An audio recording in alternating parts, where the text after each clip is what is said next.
देखिए, नरक के 3 द्वार बताए गए हैं। शास्त्रों के अनुसार नरक के 3 द्वार बताए गए हैं कि त्रिविधम नरकस्येदं द्वारं नासन आत्मनः कामः क्रोधः तथा लोभः तस्मादेतत्त्रयं त्यजेत। गीता जी के 16वें अध्याय बता रहे हैं नरक के 3 द्वार हैं मुख्यतः।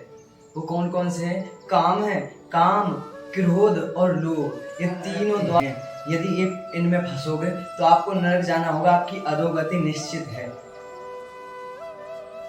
यदि जो भी व्यक्ति इन रास्तों पर चलता है या फिर इनमें फंसता है, वो नरक को, वो अधोगति को प्राप्त होता है।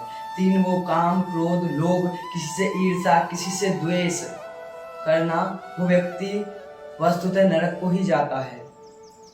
क्योंकि जो करता है दूसरे का बुरा चाहता है, जो सोचता है कि मेरे चाहे 1 लाख खर्च हो जाए लेकिन सामने वाले मेरे दुश्मन के 10 लाख कैसे खर्च हो, उसको बर्बाद कैसे कर दूं मैं, चाहे मेरा कितना भी खर्च हो जाए लेकिन उसको रोड पे कैसे ले आऊं, दूसरे को नीचा देखना, दूसरे की उन्नति को देख के चिढ़ना, ये कुमति। क्योंकि जिसकी कुमति होती है ना, तो वहां पे तो विपत्तियां, उसको दुख, उसको कष्ट मिलते ही, उसको नरक तो जाना ही पड़ता है। हाँ, कुमतिता विपत्ति निधाना, जहाँ सुमतिता संपत्ति नाना। कुमति वो है जो दूसरे का बुरा चाहे, और सुमति वो है जो अपना भी बुरा करके दूसरे का कल्याण कैसे करे। अपने चाहे हम खुद चाहे रोड पे आ जाए, खुद के घर में खाने को ना हो लेकिन दूसरे को भरपेट भोजन कैसे दे, दूसरे का हित हम कैसे करें, ये सुमति का लक्षण है।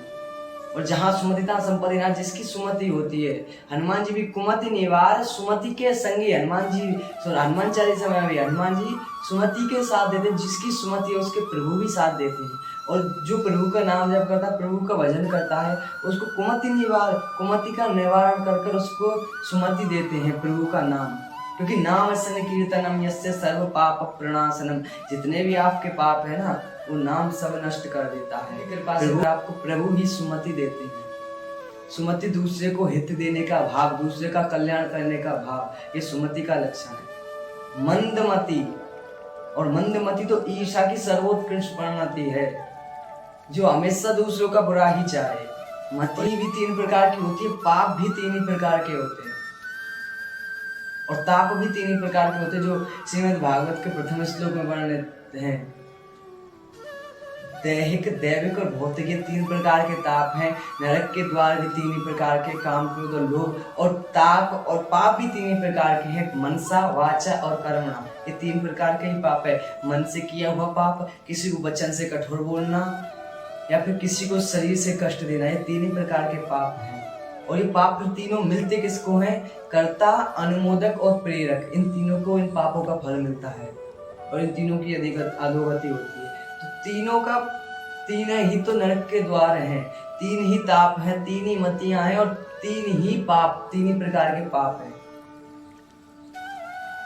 तो जो इन तीनों प्रकार के पापों की ओर जाता है, जिसका मार्ग काम, क्रोध और लोभ में परिणत रहते हैं, उनकी अधोगति निश्चित है। लेकिन भगवान कह रहे हैं जो इनका त्याग कर कर अपने आत्मा में लीन, अपने आप को पहचान कर, अपने स्वरूप को पहचान कर कि मैं कौन हूँ, मैं किसका अंश हूँ, मैं किस लिए सृष्टि पर आया हूँ, वो पहचान लेता है। जो कि बहुनाम जन्म नामन्ते ज्ञानवान माम प्रपद्यते वासुदेव सर्वमिति साहमात्मा सुदुर्लभ। एक जन्मों के बाद जो व्यक्ति ये समझ जाता कि वासुदेव सर्वमिति, प्रभु एकमात्र है जो सब जगह व्याप्त हैं, जो सुख और दुख से परे हो जाता है, जिसको ना इस दुख का फर्क पड़ता है ना इस सुख का फर्क पड़ता है, वो समचित्त रहता है, जो दूसरों का हित चाहता है, जो सुमति रखता है, दूसरों का कल्याण करने की भावना रखता है, उसका फिर प्रभु हित करते हैं। और यदि आप कितने भी बड़े पापी, कितने भी बड़े दुराचारी हों, प्रभु कहते हैं सन्मुख होए जीव मोर जवई, जन्म कोटि अगनासी तबहि। जब जीव मेरे सन्मुख आ जाता है ना, तो उसके चाहे करोड़ों जन्म के पाप हों, उनको नाश कर कर उसको मैं अभय पद देता हूँ, और वर्तमान में उसकी सुमति करता हूँ। कुमति निवार, सुमति के मतलब कुमति का निवारण कर कर, उसकी बुद्धि में से जो पाप प्रवृत्ति है उसका नाश कर कर उसको सदमार्ग पर लाता हूँ। ये प्रभु के नाम, ये प्रभु के भजन का प्रताप है। इसलिए आप इन चीजों को छोड़े अर्जुन, काम, क्रोध, लोभ, इनको छोड़कर आप सत्य मार्ग पर और अपने आत्मा, अपने अंदर बैठे उस प्रभु को पहचाने। तुम्हारा मार्ग क्या है? क्योंकि प्राणी मात्र के हृदय में मैं बैठा हूँ। यदि तुम दूसरों का हित करोगे, दूसरों का कल्याण करोगे, तो तुम मेरी ही पूजा कर रहे हो। क्योंकि ईश्वर है सर्वभूता नाम, हृदय से न अर्जुन तिष्ठति भ्रामयन् सर्वभूतानि यंत्रारूढ़ानि मायया। मैं प्राणी मात्र के हृदय में हूँ, मैं सब जगह व्याप्त हूँ। तो तुम सृष्टि में जिस किसी की भी सेवा करे वो मेरी ही सेवा पूजा कर रहे हो, इसलिए तुम दूसरों के प्रति हित का भाव रखो। तो तुम जिस किसी के भी प्रति कर रहे हो वो तुम मेरा ही कर रहे हो, और फिर तुम्हें अभय पद मैं दूंगा। ग्रहण करने का भार है जो मेरे ऊपर है, इसलिए तुम दूसरों के हित में परिणत हो और इन तीनों चीजों का त्याग कर दो, काम क्रोध लोभ। ये तीनों ही नरक के द्वार हैं, ये तुम्हारी अधोगति करा देंगे। किसी भी जीव की अधोगति जो इनमें परिणत है, जो इनमें रत है, तो उसकी अधोगति निश्चित है, ऐसा प्रभु कह रहे हैं। तो इन तीनों चीजों से हटकर यदि आप हैं भी नहीं भी छोड़ पाए तो आप प्रभु की शरण में आ जाए। वो अपने आप कुमति को निवार सुमति आपके अंदर प्रविष्ट कर देंगे। तो वो आपके मन से जो भी व्यभिचार जो भी पाप कर्म उन सबको नाश कर देंगे, आपके मन को पवित्र कर देंगे। इसलिए एक उपाय है, यदि आप नहीं भी छोड़ पाए तो प्रभु की शरण में आए, या फिर दूसरे के प्रति हित का भाव रखें, क्योंकि सबके हृदय में वही प्रभु विराजमान है। मूर्ति पूजा ही करना पूजा नहीं है, किसी व्यक्ति विशेष की सबकी पूजा आप किसी के आप कल्याण का भाव रखें, किसी की आप मदद कर दें, सेवा करें, तो वो प्रभु की ही आप सेवा करें, क्योंकि ये सृष्टि में जो भी है वो प्रभु ही है। ओतप प्रोतप पत वस्त्र विष्णु, जो सब जगह व्याप्त है। जैसे कि एक वस्त्र है, उसके अंदर जो ओतप प्रोत है वो धागा है, और उस धागे फिर आप चाहे उसको कोई भी नाम दे दे, कुर्ता दे दे, पैंट बुशर्ट कुछ भी दे दे, लेकिन उसके अंदर जो है वो केवल धागा है। ऐसे ये सृष्टि में जो अलग अलग चीज हैं वो अलग अलग चीजों के नाम है, लेकिन जो ओतप्रोत है धागे की तरह वो भगवान ही है, वासुदेव है, जो सब जगह वास करे। इसलिए आप जिस किसी भी सृष्टि में जिस किसी की भी सेवा कर रहे हैं वो प्रभु की ही सेवा कर रहे हैं।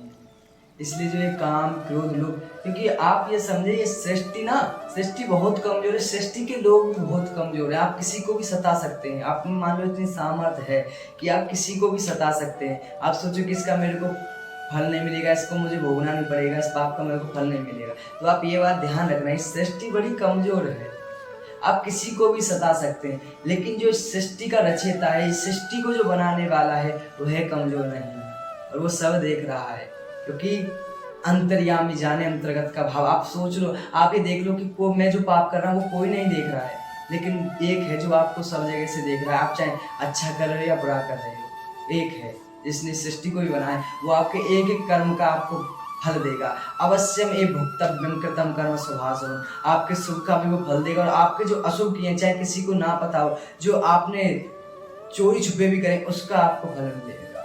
भोगना आपको दोनों ही पड़ेंगे। भले ही आपने कोई शुभ कर्म किया लेकिन उसका किसी को पता नहीं है, लेकिन उसका आपको फल और ज्यादा मिलेगा जब आपके पुण्य का किसी को ना पता हो। लेकिन इसी प्रकार यदि आपने कोई पाप कर दिया और आप चाहते हो किसी को ना पता चले, तो उसका आपको भोगना और ज्यादा पड़ेगा। समाज में आपने किया है तो सबको पता चले तो उसका भले ही आपको कम मिले, लेकिन जो आपने एकांत में जो पाप किया है उसका आपको भीषण परिणाम भोगना ही पड़ेगा। तो कर्म गति टारे ना ही टले। कबीर जी का एक वाक्य बहुत अच्छा है कि कर्म गति टारे ना ही टरे, कहे कबीर सुनो भई साधु, होनी होके रहे, क्योंकि कर्म गति टारे नहीं टरे। ऐसा भाव रखें, प्रभु का नाम जब करें, प्रभु का स्मरण करें, क्योंकि प्रभु ही आपको सब जगह से छुड़ाकर वो अभय पद को देंगे। आपके जितने भी पाप हैं उनको नाश कर आपको अभय पद देंगे।